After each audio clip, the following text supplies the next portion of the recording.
আসসালামু আলাইকুম রহমতুল্লাহি ওবারাকাতুহ। রাজনীতির মাঠে আওয়ামী লীগ এখনো কতটা শক্তিশালী? 5 আগস্টের পর দৃশ্যমানভাবে দেখা যাচ্ছে যে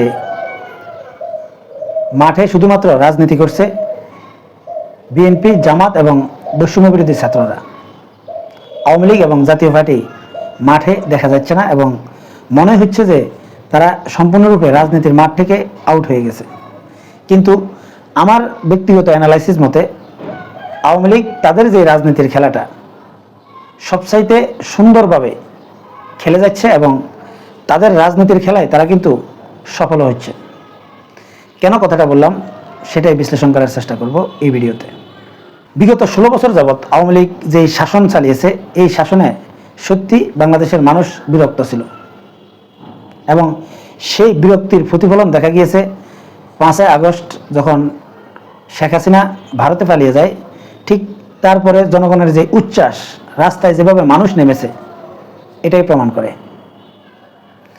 আর এই কারণে বাংলাদেশে এই আওয়ামী লীগ বিরোধী যে শিবিরটা রয়েছে, বিশেষ করে বিএনপির সমর্থক বলেন, জামাতের সমর্থক বলেন বা এই বৈষম্য বিরোধী ছাত্রদের সমর্থক যারা রয়েছে, এরা কিন্তু মনে করছে যে আওয়ামী লীগ আর রাজনীতিতে ফিরতে পারবে না এবং আওয়ামী লীগের রাজনীতি এখানেই শেষ।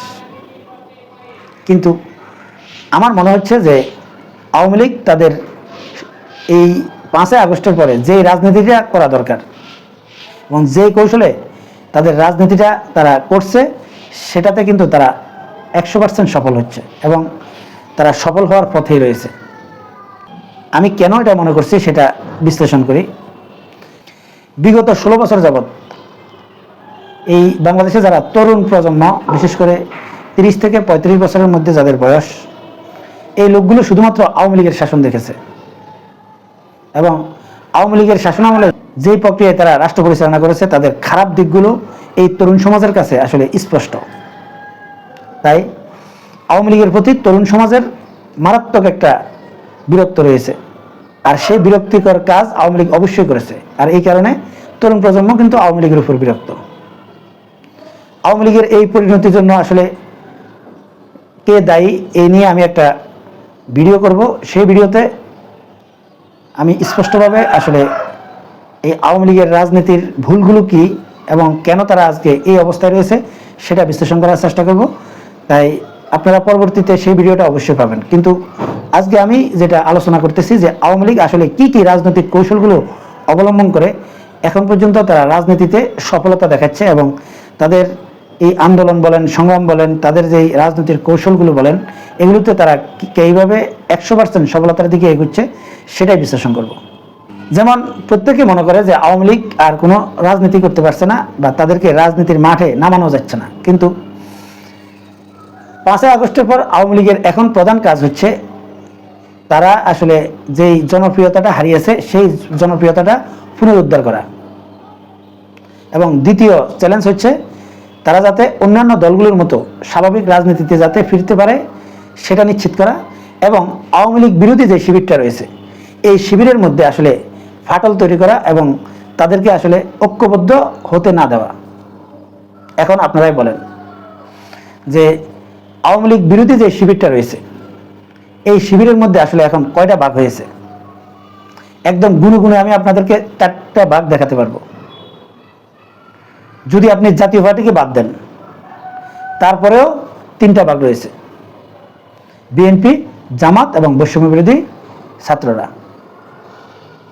এবং এই 3টা দলকে আসলে বিভক্ত করা এবং এই 3টা দলকে সম্পূর্ণরূপে আলাদা করে দেওয়া, এটা হচ্ছে আওয়ামী লীগের প্রথম পদক্ষেপ এবং সেই পদক্ষেপে আওয়ামী লীগ মোটামুটি 80% সফল, আর 20% সফল হলেই আসলে আওয়ামী লীগ তাদের লক্ষ্যে পৌঁছে যাবে। যেমন যদি তাদের মধ্যে যে ফাটলটা রয়েছে এবং যে অনৈক্যটা রয়েছে, এটা যদি নির্বাচন পর্যন্ত আওয়ামী লীগ টেনে নিতে পারে তাহলেই তারা 100% সফল।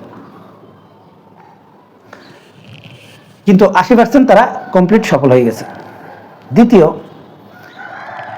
এই যে বাংলাদেশে যে প্রশাসন রয়েছে, এই প্রশাসনে আওয়ামী লীগ এমনভাবে সেটিং দিয়ে রেখেছে এবং এখন পর্যন্ত এই প্রশাসনগুলো আওয়ামী লীগের এমনভাবে নিয়ন্ত্রণে রয়েছে, এই প্রশাসনগুলো এখন আওয়ামী লীগের পক্ষে সরাসরি কাজ করার কোনো প্রয়োজন নেই। শুধুমাত্র প্রশাসন যাতে তাদের যে সার্ভিসটা এটা যাতে না দিতে পারে বা না দেয়, এটা নিশ্চিত করলেই হবে। যেমন আপনি এখন এই বর্তমান পরিস্থিতিতে আপনি অনেকগুলো ঘটনা দেখতেছেন যেগুলো আসলে সাধারণ মানুষ পছন্দ করছে না, এবং যেখানে সেখানে আসলে আন্দোলন হচ্ছে, যেখানে সেখানে আসলে রাস্তা অবরোধ করা হচ্ছে। তারপর এই যে ডাকাতি, ছিনতাই এবং যেসব মবগুলো হচ্ছে, এই মবগুলোতে আসলে প্রশাসন নীরব ভূমিকা পালন করছে। আর এটাই হচ্ছে আওয়ামী লীগের এখানে সফলতা, যে আওয়ামী লীগ এই সাধারণ মানুষকে বোঝাতে সক্ষম হয়েছে যে বর্তমান বাংলাদেশের যে পরিস্থিতি, এই পরিস্থিতি আসলে অস্বাভাবিক রয়েছে এবং এরা কিন্তু এই রাষ্ট্র পরিচালনা করতে সক্ষম না, এটা আওয়ামী লীগই সক্ষম।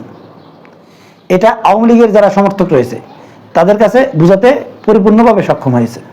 অতএব আওয়ামী লীগের যে সমর্থকরা ছিল, যারা আওয়ামী লীগকে এই বিগত 16 বছর যাবৎ তাদের শাসনে বিরক্ত হয়ে যারা আসলে আওয়ামী লীগের প্রতি সম্পূর্ণরূপে বিরক্ত, তাদেরকে আসলে একটা পরিস্থিতি দেখাতে পেরেছে আওয়ামী লীগ যে এরা কিন্তু ব্যর্থ। আপনি দেখবেন এই যে বাসে ডাকাতি হচ্ছে, বিভিন্ন ঘটনাগুলো হচ্ছে, এগুলোর কোনো প্রতিক্রিয়া হয় না এবং কোনো প্রতিক্রিয়াই দেখাচ্ছে না পুলিশ।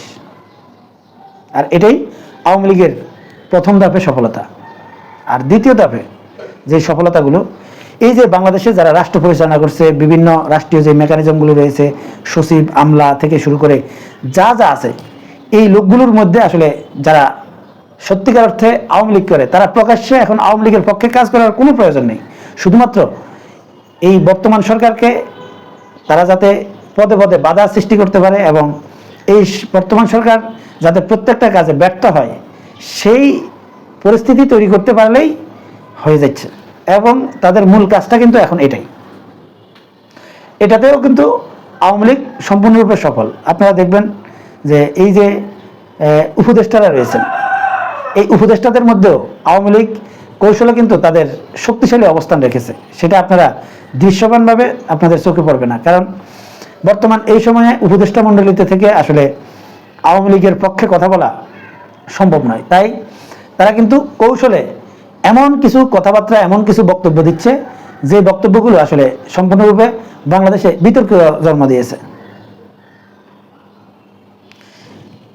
এমনকি এই সরকার আওয়ামী লীগের বিরুদ্ধে যেসব কাজগুলো করার কথা, যেই প্রক্রিয়া করার কথা, এগুলো কিন্তু একটাও সফল হচ্ছে না। সেটা বিএনপির মাধ্যমে হোক বা ছাত্রদের মাধ্যমে হোক, এটা কিন্তু হচ্ছে। এবং কিছু মব তৈরি করা হচ্ছে, এমন অনেকগুলো কৌশল অবলম্বন করা হচ্ছে। তারপরে বিভিন্ন জায়গায় এই যে তৌহিদি জনতার ব্যানারে অনেকগুলো কাজ করা হচ্ছে, বিভিন্ন জায়গায় মাজার ভাঙা হচ্ছে, এই জাতীয় অনেকগুলো কাজ করা হচ্ছে, যে কাজগুলোর মাধ্যমে আসলে এই বিএনপি বলেন আর জামাত বলেন বা এই বর্তমান সরকার বলেন বা বৈষম্য বিরোধী ছাত্ররা বলেন, যাতে প্রত্যেকে কিন্তু বিতর্কিত হয়। সবাইকে কিন্তু মোটামুটি আওয়ামী লীগ কিন্তু বিতর্কিত করছে। এবং এটা এই যে আওয়ামী লীগের যে রাষ্ট্রীয় যে বাহিনী ছিল, যারা এখন প্রকাশ্যে আওয়ামী লীগ করে না, তাদেরকে দিয়ে এখন বলেন যে আওয়ামী লীগের সবচাইতে বড় কাজটা হচ্ছে এখন তারা নিজেদেরকে প্রতিষ্ঠিত করা এবং তারা স্বাভাবিক রাজনীতিতে ফিরে আসা। এবং স্বাভাবিক রাজনীতিতে তারা ফিরে আসার জন্য যেই কাজগুলো করা দরকার এবং তাদের এই হারানো যেই ইমেজটা, এই ইমেজটা কীভাবে মোটামুটি প্রতিষ্ঠা করা যায়, সেই কাজগুলো কিন্তু তাদের মাধ্যমে কিন্তু কৌশলে করে নিচ্ছে। এবং এই কৌশলগুলো এতটাই সূক্ষ্মভাবে করা হচ্ছে যে অনেকেই এতে আনন্দিত হচ্ছেন, কিন্তু বাস্তবিক অর্থে আসলে এটা কোন জায়গায় যাচ্ছে এটা তারা বুঝতে পারছে কিনা আমার সন্দেহ রয়েছে। আওয়ামী লীগ যদি বাংলাদেশে আবার প্রতিষ্ঠিত হতে হয়, তাহলে এই যে আওয়ামী লীগ বিরোধী যে শিবিরটা রয়েছে, এই শিবিরের মধ্যে যেই দ্বন্দ্বটা লাগানো দরকার, যে অনৈক্যটা লাগানো দরকার, যে পরিস্থিতিগুলো অবলম্বন করা দরকার, সবগুলো কিন্তু তারা করছে। আর সেটা লোভ দেখিয়ে এই আওয়ামী লীগকে রাস্তায় নামতে দেওয়া হচ্ছে না, এটা ঠিকই, কিন্তু এই যে বিএনপিকে বিতর্কিত করে দেওয়া, জামাতকে বিতর্কিত করা, ছাত্রদেরকে বিতর্কিত করা, এগুলো কিন্তু পারফেক্টলি করছে। যেমন এই যে ছাত্রদের যে গ্রুপটা রয়েছে, এই গ্রুপের মধ্যে এমন অনেকগুলো লোকরা আছে, দৃশ্যমানভাবে দেখা যাবে যে তারা আওয়ামী লীগের বিরোধিতা করছে, কিন্তু তাদের বক্তব্য, তাদের কাজকর্ম এগুলো কিন্তু এই দৃশ্যমানভাবে আওয়ামী লীগের বিরুদ্ধে গেলেও কিন্তু এগুলো লং টাইম বা পরবর্তীতে এগুলো আওয়ামী লীগের পক্ষে যাবে, এরকম অনেক বক্তব্য তাদেরকে দিয়ে দেওয়ানো হচ্ছে। এবং সেটা এদেরকে কিনে নেওয়ার মাধ্যমে হতে পারে, আবার তাদের মধ্যে একজনকে দিয়ে একজনের মধ্যে ফিকশন লাগিয়ে তাও করতে পারে। এখন কে আওয়ামী লীগের লোক, কে বিএনপির লোক, এটা কিন্তু যাচাই করা সম্ভব নয়। যেমন ছাত্ররা যে দলটা গঠন করবে, এই দলের মধ্যে যদি আওয়ামী লীগ যদি কৌশলে তাদের লোক ঢুকিয়ে আসলে সেখানে বিশৃঙ্খলা তৈরি করে, এটাকে কিভাবে থামাবে? এছাড়াও আপনারা এতটুকু নিশ্চিত থাকতে পারেন, টাকা কিন্তু সব কিছুর উপরে। এখন একটা লোককে আসলে কত টাকার বিনিময়ে কিনা যাবে না, একমাত্র আল্লাহর ভয়ে যারা আসলে কোনো রকম লোভ লালসায় পড়ে না তারা ব্যতীত আর প্রত্যেকের টাকার কাছে আসলে দুর্বল হয়ে যাওয়ার কথা। এখন এই বৈষম্য বিরোধী ছাত্রদেরকে, তাদের মধ্যে অনেককে যদি আসলে টাকার লোভ দেখিয়ে অনেক কিছু করানো সম্ভব হবে, সেটা আওয়ামী লীগ করতে পারবে। আবার বিএনপির যে কমিটিগুলো হচ্ছে, এই কমিটিতে আসলে অনেক আওয়ামী লীগের লোক কিন্তু এখন জয়েন করেছে, এবং সেটা টাকার বিনিময়ে। এখন এই লোকগুলোকে দিয়েও বিএনপিকে কিন্তু বিতর্কিত করে দিতে পারবে আওয়ামী লীগ। আবার হয়তো জামাতের মধ্যে আসলে সেই বিতর্কিত কর্মকাণ্ড হয়তো করাতে পারবে না জামাতের মধ্যে লোক ঢুকিয়ে, কারণ জামাতের রাজনীতি করতে হলে বা তারা গুরুত্বপূর্ণ দায়িত্বে যেতে হলে অনেকগুলো প্রসেসিংয়ের মাধ্যমে যেতে হয়। এই প্রসেসিংগুলো পার করে আসলে তাদের মধ্যে বিতর্ক সৃষ্টি করাটা আসলে কঠিন। কিন্তু বিএনপি এবং এই বৈষম্য বিরোধী ছাত্রদের যে দলটা, এই দলগুলির মধ্যে আওয়ামী লীগের লোক ঢুকিয়ে আসলে বিতর্কিত কর্মকাণ্ডগুলো করানো অনেক সহজ আওয়ামী লীগের জন্য, এবং সেটাই কিন্তু এখন করে যাচ্ছে আওয়ামী লীগ, এবং সেটাতে কিন্তু সম্পূর্ণরূপে সফল হচ্ছে আওয়ামী লীগ। যারা মনে করেন যে আওয়ামী লীগ এখন রাজনীতিতে নেই বা রাজনীতি করতে পারছে না, তারা ভুল ভাবছেন।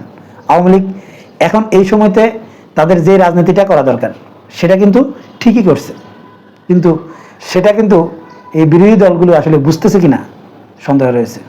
আর ব্যক্তিগতভাবে আমি আওয়ামী লীগের রাজনীতি যতটা বুঝি এবং বিএনপির রাজনীতি যতটা বুঝি, এবং কাছ থেকে তাদের রাজনীতি আমি যতটুকু অবজারভেশন করেছি, আমি মনে করি আওয়ামী লীগ বিএনপিকে গোল খাওয়াতে খুব বেশি সময়ের প্রয়োজন নেই।